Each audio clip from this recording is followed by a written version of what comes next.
Sebutkan saudara kita tentang Nahdlatul Ulama NU. Sebutkan tentang saudara kita yang ada di Persis. Sebutkan sesaudara kita yang ada di kelompok perjuangan Ikhwanul Muslimin. Sebutkan sesaudara kita yang mana saja yang akan kita sebutkan, mereka Ahlus Sunnah wal Jamaah seluruhnya. Berangkat dari kelebihan dan kekurangan mereka, mereka saudara kita, kita saudara mereka. Kalau setiap kelompok berpikir macam ini, maka akan ketahuan bahwa kita sesama kita tidak layak untuk dibentur-benturkan dan tidak pantas untuk saling bermusuhan. Musuh kita yang nyata adalah Yahudi, Zionis Israel. Musuh kita yang nyata adalah Nasara yang merangi Islam yang di bawah payung PBB dengan Amerikanya. Musuh kita yang nyata pada hari ini adalah Syiah yang dipimpin oleh Iran di seluruh dunia. Ini musuh kita yang nyata. Jelas siapa di hadapan kita. Tetapi umat Islam dibentur-benturkan dengan isu-isu yang mereka yang buat, orang kafir itu buat, termasuk Syiah yang buat, semacam Wahabi dan segala macamnya. La haula wala quwata illa billah. Ibarat Allah, tentang masalah ini perlu saya beritahukan dan semoga saja nasihat ini bermanfaat untuk saya, saudara saya yang tercinta, seluruh Ahlus Sunnah wal Jamaah dimanapun berada. Hari ini Arab Saudi diserang habis-habisan. Amerika juga bersatu dengan Iran.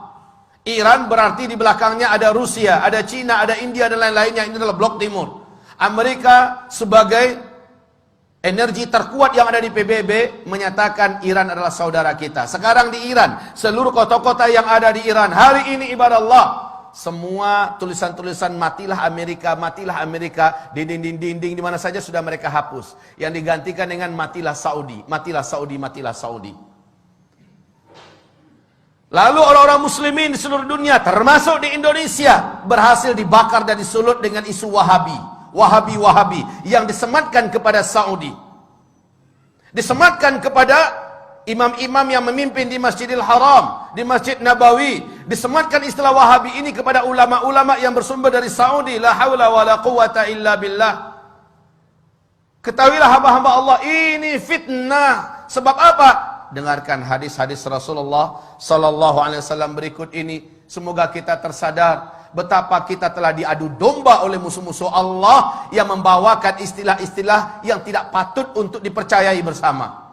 Saya yakin dan berbaik sangka bahwa seluruh yang hadir dalam Jumatan ini, di masjid ini, insya-Allah ta'ala bukan termasuk orang-orang yang mudah disulut dengan paham-paham seperti ini. Tetapi saya berharap melalui media yang ada, media sosial yang ada, dari dunia maya segala macamnya, di seluruh Indonesia bahkan menerobos ke seluruh dunia, sampailah hendaknya nasihat ini, bahwa sesungguhnya isu-isu yang tidak pantas disematkan kepada Islam, khususnya Wahabi-Wahabi, dan menyerang Arab Saudi. Sekali lagi, saya termasuk orang yang benci dengan Arab Saudi.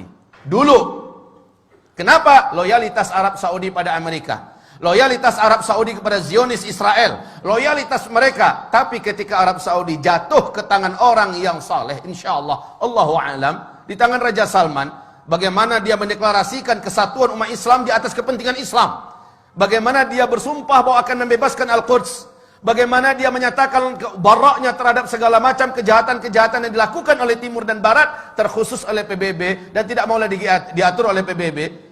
Lihat bagaimana sekarang Islam benar-benar menjadi perhatian utama, dan sejak itu Amerika berpihak kepada Iran. Sejak itu Amerika bertekad untuk menghabisi Ahlus Sunnah wal Jamaah melalui lokomotif yang paling benci kepada Islam, yaitu Syiah.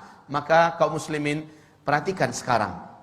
Rasulullah bersabda sallallahu alaihi wasallam, "Innad din la ya'rizu ilal hijazi kama ta'rizul hayyah ila juhriha." Sesungguhnya agama ini pada akhirnya nanti akan kembali berpusat dan berfokus kepada Hijaz, sebagaimana berpusatnya dan berkutatnya ular di dalam lubangnya. Hijaz itu adalah Makkah, Madinah, Taif. Ini yang Hijaz. Di zaman-zaman fitnah, Islam akan kembali berkutat atau berkonsentrasi di Hijaz. Dan ini sekarang difitnah sebagai Wahabi-Wahabi.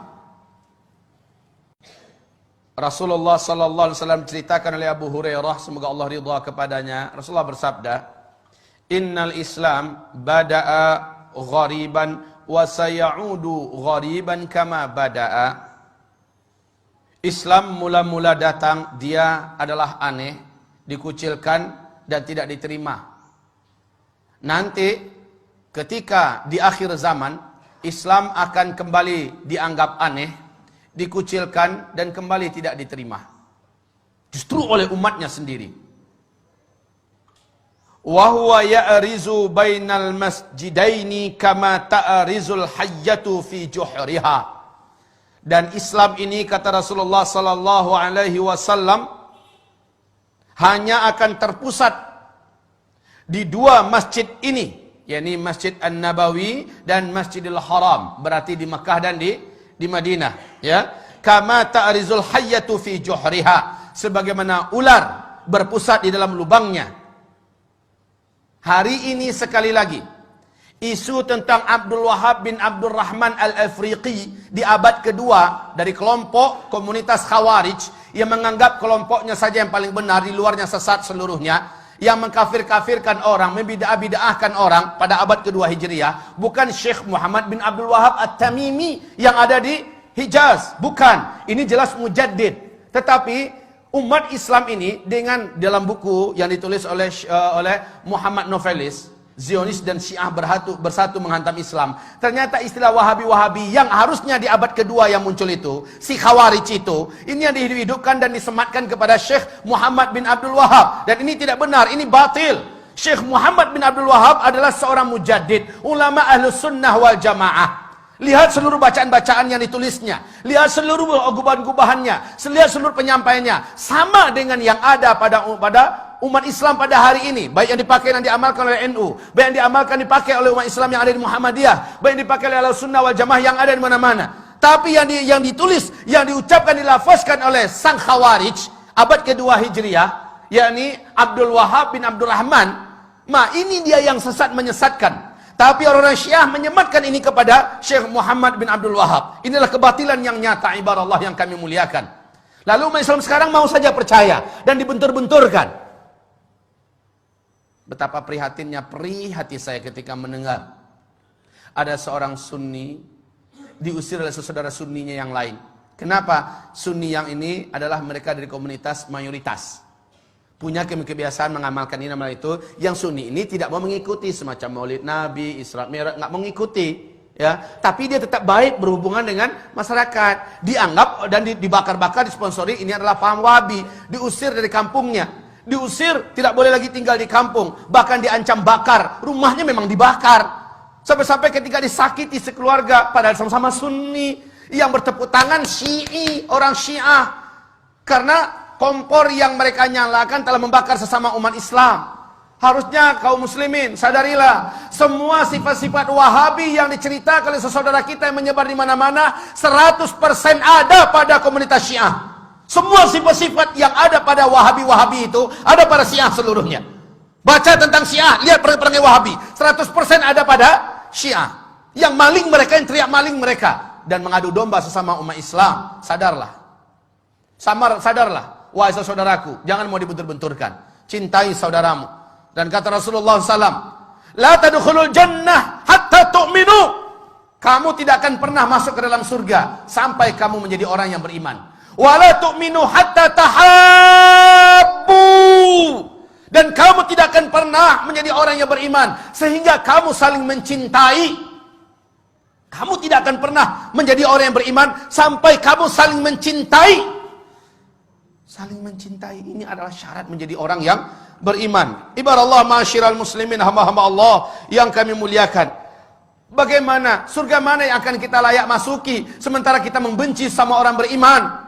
Surga mana yang pantas kita masuki? Padahal yang pantas menjadi ahli surga hanyalah orang yang beriman. Dan kamu tidak akan sampai dan tidak akan pernah menjadi orang yang beriman sampai kamu mencintai sesama saudara kamu.